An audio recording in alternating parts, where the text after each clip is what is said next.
Eto na, round number 1, Merlito Tiger Sabilio. You watch out for the left of Sabilio. That's the power punch of the Tiger. At si Sabilio in brown trunks, si Nengo in black trunks. Sabilio is also moving up in weight, Ronnie.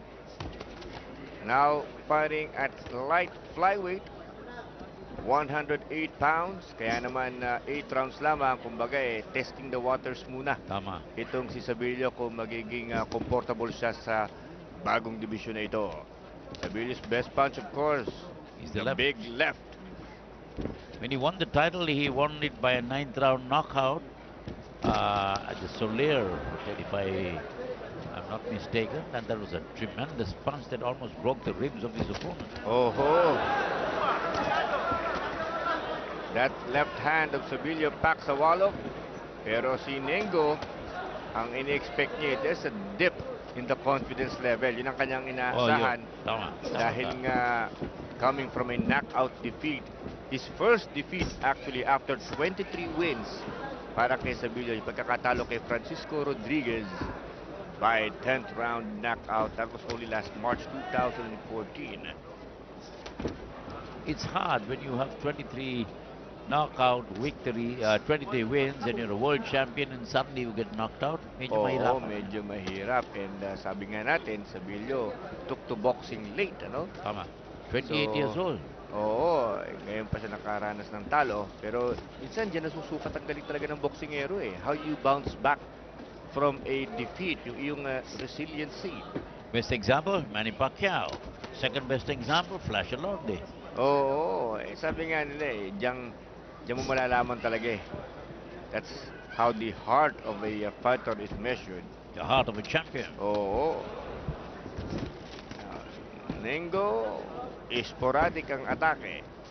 Sabilio, the typical puncher. Sabilio just waiting to throw that left and connect. If he connects with the left, problema ni Nengo. He'll go. Sabilio. While with the right hand, and Nengo got with the left.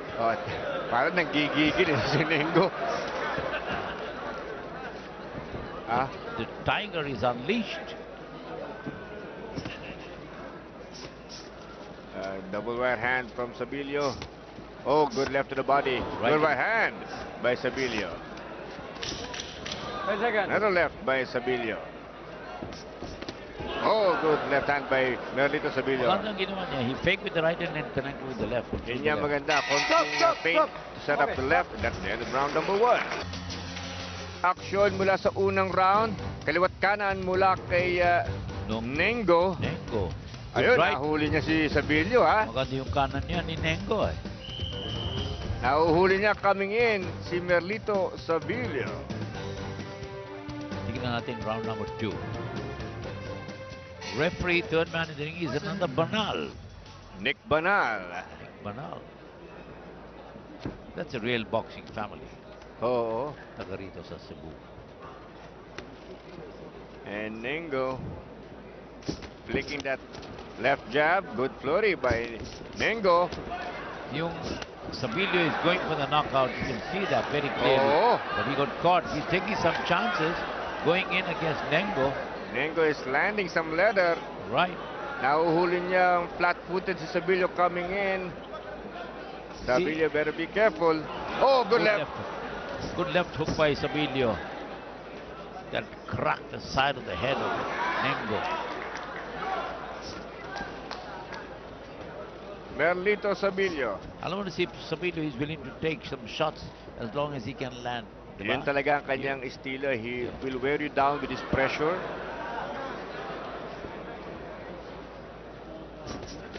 Pero yun din naman kanyang problema, Ronnie. Sometimes he tends to be tactless coming in. At kung magaling kang counter-puncher, mahuhuli mo siya. Yun, he's a little wild on the inside. Double right hand by Sabilio. You know, yung problema is he wants to prove himself. He wants to prove to himself. Nakaya pa niya. Nakaya pa niya. This is a confidence building fight for Sabilio. But Nengo is fighting much better than I thought he would. Eh? Oo. Maganda ang pakita so far ni Paris Nengo of Indonesia. Holding his ground. As expected, medyo hirap pa sa timing si Sabilio. Yes. Kasi medyo haba yung playoff niya. Oo. Oh, good left. By Nengo. Tumatama ang ilang mga counter ni Nengo. Nengo is fighting the fight of his life.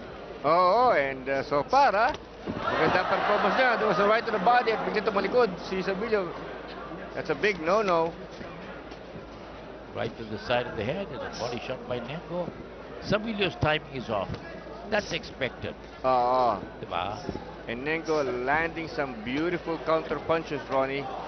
Left by Nengo. The problem with Sabilio, once na ma-sidestep mo yung atake niya, he's off balance and ripe for a counter. At occasionally na-exploit ito ni Paris Nengo. Oh, beautiful 1-2 combination by the Indonesian. At nakita mo, off on timing. Another left by Nengo. He's looking good in this round, Ronnie. Gaining some confidence ang Indonesian fighter. As Sabilio struggles to find a target for his left hand. Beautiful counter punches being thrown by the Indonesian. At nakita mo, off on timing. Another left by Nengo. Alam mo na, para sa akin, si Molito Sabilio, gigil na gigil. Ayun, oo. Alam mong gusto niya talaga maka-knockout and hanggat maaari gusto niyang makakalimutan na yung pagkatalo niya kay Francisco Rodriguez with a big knockout win. But Nengo countered very well in round number 2. In my opinion, he did enough to get that round. Oh, sure. We are now in round number 3. Again, Nengo with a beautiful left. Ayun, good left to the body by Sabilio. Now, ito pa ang problema minsan kay Sabilio, yung kanyang left travels on a downward path, hindi straight path. Kaya nakaka-counteran siya ng kanan ni Nengo. Ginawa ni Nengo, left hook. Ayun, look at the way Sabilio delivers the left. It's on a downward path, not a straight path, Ronnie. So, if you can sidestep that, open siya for a counter overhand right. Nengo, even now, he's fight outboxing Sabilio. And he's leaping with the left instead of planting his feet. And that is why he loses his balance when he misses with the left. Itong si Merlito Tiger Sabilio. Yan ang mga problema na napapansin natin kay Sabilio. Yung problema, he can get caught while he leaps forward. Yun, counter. and he loses his balance. Yes. At yan ay na-exploit so far ni Nengo ng Indonesia. Sabilio depending on his raw power to see this one through, but Nengo is taking his best shots and fighting back. Oo. Simple lang ang estilo ni Nengo, pero effective so far. You have to wonder. Oh, good right to the body by Sabilio. Good right to the body again by Sabilio. He's attacking the body, Ronnie. Yeah. That's where he's best. He goes to the body. Sabilio on the attack. He's hurting Nengo with those body blows. Good right hook by Sabilio. Now he's coming back. He's now finding the range. See Merlito Sabilio. The Tiger is out. Ready to go on a title pro. Right jabs by Sabilio, but the body punches really turned the tide for him dito sa round na ito. Kasi lakas ang sustok si Sabilio. Oh, good 1-2 combination by Nengo. Oh, good right hand by Nengo. Sabilio got caught with some really good shots from Nengo. 10 seconds. Nengo only has 2 knockouts in his career, pero so far he's landing left by Sabilio. Again, nahuli na naman siya off balance. Stop. Okay. Oh, good round. Aksyon mula sa nakaraang round. Malaking kanan, ha? Maganda yung right hook ni Nengo. At look at those flurry. But Sabilio turned the tide with a body attack doon sa round na yun. Round number 4. At yung round number 3, napakagandang round.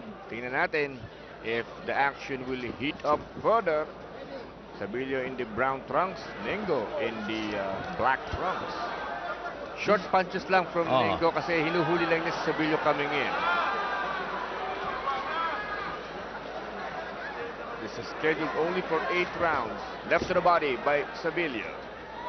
Sabilio is ready to take punches as he goes inside. At official timeout mula kay cut. referee Nick Is Banal. that a cut? Oh yes, oh there's a big cut. May tama, and it's a huge, profusely bleeding cut mula kay Merlito Sabilio. Dr. Rene Bonsubre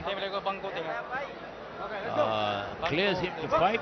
And talking of Rene Bonsubre, the ring doctor, he has created or won honors for our country and for himself by being appointed the ring doctor for the Pacquiao-Algieri fight. Oh, that's a good one. That's a good, malaking bagay yan para sa Pilipinas. And mabait si Rene Bonsubre. He writes for philboxing.com. He's a good writer. But And a Nengo good again landing short counters, Ronnie. Sabilio in big trouble with that cut. He's getting a little desperate, si Sabilio. Medyo delikado sa kanya eh. Nengo looking to tame the tiger. The Sabilio tiger. cracking left. Hard left to the body. He hurt Nengo with Yes. that one. Tumigil ang atake ni Nengo. Nengo is Sabilio trouble. will have to go to the body. Lumalabas. Look at the way Nengo is covering up. He's Yes. covering the belly. He is putting on the pain. Merlito Sabilio. Cut on the right eye. Oh, double right. cracking right hand by Sabilio. The tiger on the loose. Although badly cut. Oh, good right hand though by Nengo. And again, referee Banal calling for the referee's opinion. That's terrible. a terrible cut. He's bleeding profusely. Grabe yung cut niya. Grabe talaga. Let's see kung the ringside position is still convinced na pwede pa.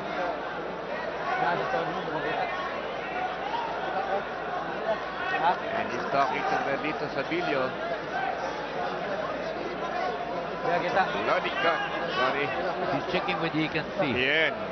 That's the No, way to no. do it. He's going to stop it. He cannot continue.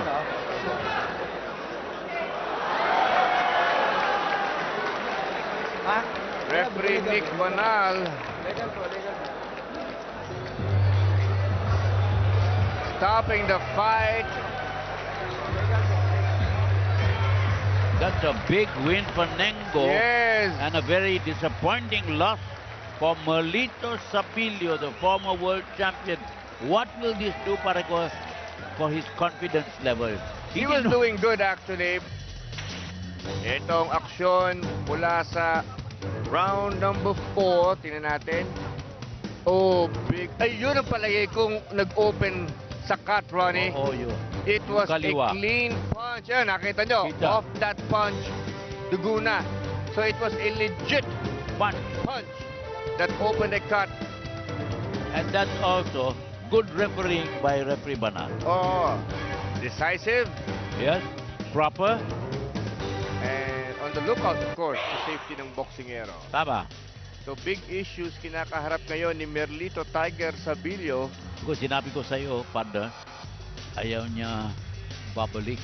And boxing. let's turn you over to our ring announcer for the formal announcement. Ladies and gentlemen, referee Nick Banal stops the fight upon the recommendation of our ringside physician, Rene Bonsubre.